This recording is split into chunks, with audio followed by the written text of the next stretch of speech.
स्वामी, राधा स्वामी दयाल की दया, राधा स्वामी सहाय, राधा स्वामी।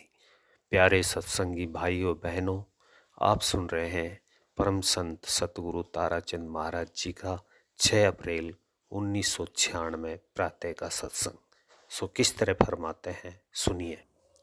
जो भव सागर से पार उतारने के लिए लोग कई यत्न करते हैं। कोई माला फेरता है, कोई जप तप करता है, कोई हवन यज्ञ और कोई तीर्थ व्रत करता है, कोई दान पुण्य या गौओं का दान करता है, कोई सोने का दान करता है, कोई एकादशी, द्वादशी या रविवार मंगलवार के व्रत अनेक ही काम करते हैं। अगर तुम अपने घर में शिव जी की मूर्ति बनाकर के ध्यान करना शुरू कर दो या बिना ठिकाने का कोई ध्यान ही करते हो तो तुम्हारे अंतर में शिव जी का भी ठिकाना है और उस जगह पर शिव जी की ध्वनि होती है। वह ध्वनि भी सुनती है और उस जगह का अगर आपको पता है तो शिव जी को राजी कर लोगे। उस जगह का पता नहीं है तो फिर तो तुम्हारा ख्याली शिव जी राजी होगा। अंतर वाला तो राजी हो नहीं सकता, सिर्फ ख्याली वाला ही हो सकता है। वो तुम्हारे ख्याल में ही है। मेरी बातें वही समझेंगे जो थोड़ा बहुत ध्यान व अभ्यास करते हैं। इसलिए मैं बताता हूँ, तुम बाहर के विष्णु की बहुत आरतियाँ उतारते हो, तुम्हें ये तो पता नहीं कि विष्णु का वास कहाँ है। कह देते हो कि वह तो सर्वव्यापक हर जगह पर है, और वह हर जगह तो है, सर्वव्यापक है, उसको सर्वदेशी से एक देशी भी करना पड़ता है। तुम सर्वदेशी मानोगे तो वो कभी भी प्रकट नहीं होगा। सर्वदेशी कैसे प्रकट हो सकता है? वो तभी प्रकट होगा जब तुम एक देशी बनाओगे। शब्द भी सर्वदेशी है, पर सर्वदेशी का ध्यान करके तुम उस घर कभी नहीं पहुंचोगे। इसलिए ही संतों ने अंतर का भेद बताया है कि वह सर्वदेशी है और उसको एक देशी बनाना पड़ेगा। और जब एक देश का ध्यान करोगे तो एक देशी की ध्वनि भी सुनाई देगी। उन ध्वनियों को पकड़ के आहिस्ता आहिस्ता जहाँ से वह ध्वनि निकलकर सर्वदेशी हुई है, हर जगह फैली है, उस जगह पर पहुंच जाओगे। वही सर्वदेशी एक देशी हो जाएगी। सर्वव्यापक था जो तुम्हें हर जगह पर दिखता था, उसको तुम एक जगह पर प्रकट कर लोगे अगर तुम्हें उसका पता होगा तो। और अगर पता ही नहीं होगा तो पत्ते पत्ते सींचते रह जाओगे, कुछ नहीं हाथ आएगा। पत्ते पत्ते के सींचने में तो कुछ भी नहीं बनेगा। पेड़ वे राधा स्वामी दयाल वो कुल मालिक है, वो सतपुरुष, वह अकाल पुरुष है, वह रोम रोम में एक रंग में रमा हुआ है। कोई ये न कह दे कि ये तो राधा स्वामी ही कहता है। नहीं, ये भी बता दिया है कि वह राम है। वह राम कौन सा है? वह राम 3 गुणों से अलहदा है। तुलसी साहब ने लिखा है, एक राम दशरथ घर डोले, एक राम घट घट में बोले, एक राम का सकल पसारा, और संतों का राम 3 गुणों से न्यारा। या यूं कह दो कि 3 लोक से न्यारा है।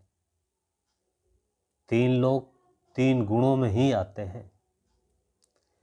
इसलिए ही कहते हैं कि 3 गुण भक्ति में फंसा रहा संसार, इससे आगे निकलना है। इसलिए ही तो कहते हैं कि अगर संतों के उपदेश को एक बार सुनकर 3 दिन भी कोई अभ्यास कर ले तो वह काल से बच जाता है। और जिसको काल मत में काल मत वे दयाल मत का भी पता नहीं है। वे चाहे कितना ही बड़ा महात्मा क्यों न हो, उसने चाहे कितना ही बड़ा आडंबर रच रखा हो और चाहे कितना ही वेदांती व सिद्धांती क्यों न हो, उसके सत्संगी और वे खुद काल माया से निकल नहीं सकते। उन्हें ये तो पता ही नहीं है कि काल माया कहाँ तक है, तो वो कैसे निकलेगा, उसकी हद कैसे पार करेगा। उसकी हद के आगे निकलना जरूरी है। अगर आप लोगों ने इतने नामों में इतने नाम ले रखा है, क्या कभी ये ख्याल किया कि मैं तो एक छोटा सा था, तब सुना करता था कि संत के हाथों में पर्चे को दे देते हैं, दयाल की टिकट तुम्हारे हाथ में दे देते हैं। सत्संग करते करते ये बात मेरे दिमाग में आ गई कि क्या तुमने कभी सोचा, क्या तुम्हें ये बातें कोई बता सकता है कि तुम्हारा पर्चा सतगुरु काल के हाथ में कैसे, सतगुरु काल के हाथ से कैसे छीन लेते हैं और दयाल के हाथ में कैसे दे देते हैं, और नाम की मोहर कैसे लग जाती है। तुमने ये बातें कभी भी नहीं सोची। फिर तो क्या सत्संग किया। जैसे कहा है कि सत्संग करत बहुत दिन बीते, छूटी न पुरानी बाण, वही आदत है। मुझे एक प्रेमी ने कहा कि मेरा दिल खुश नहीं है। मैंने कारण पूछा, वो मेरे पास ही बैठा था। उसने कहा कि क्या सत्संगी है। वो देवता आया, उनके आगे झुका, वहां गए, उनकी थू थू करना, ये तो बहुत ही बुरी बात है। देवता तो एक ही होता है। मैंने कहा कोई बात नहीं, अपने अपने स्वभाव व बातें होती है। मैं भी तो ऐसा करता हूँ, मंदिरों में जाता हूँ, सबको सिर झुकाता हूँ कि ये नू ना कहे कि महाराज जी किसी को मानता नहीं, मैं सबको मानता हूँ, ये तो कोई भी बात नहीं। पर मैं आपको बताता हूँ कि काल के हाथ से पर्चा लेने का अर्थ यही समझो कि उसकी हद बता देता है संत सतगुरु। आगे है, हाँ म्हारी हेली कांकड़ बेरी का, बास मारेगा छोड़े नहीं, हाँ म्हारी हेली वहां चाले है गैब की गोली।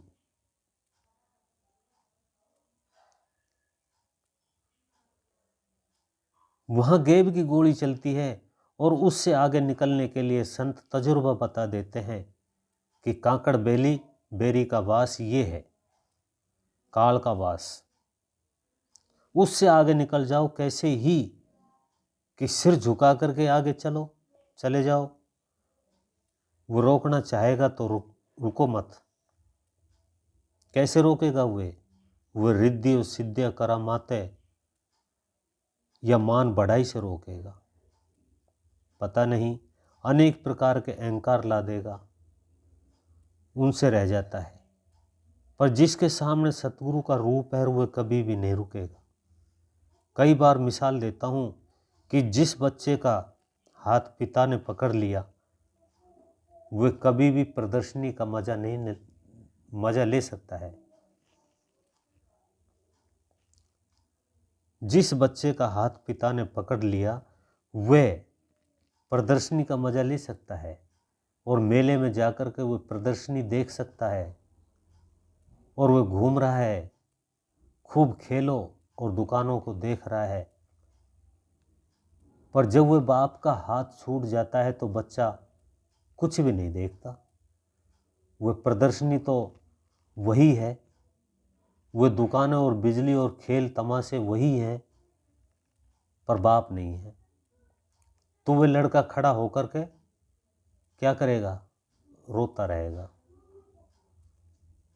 कोई पूछेगा क्यों रोता है भाई, तो उसको देख करके उसको आनंद नहीं आता।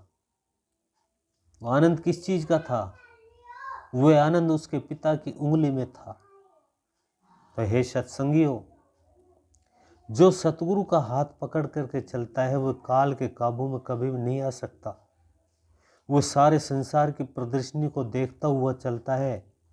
इसलिए कहते हैं कि सतगुरु राजी तो करता राजी, काल कर्म की चले ना बाजी। अभी आप सुन रहे थे परम संत ताराचंद महाराज जी का ये सत्संग। इससे आगे का भाग सुनने के लिए वीडियो को लाइक करें, चैनल को सब्सक्राइब करें, ज़्यादा से ज़्यादा शेयर करें। सभी सत्संगी भाई बहनों को मेरा हाथ जोड़ करके राधा स्वामी जी।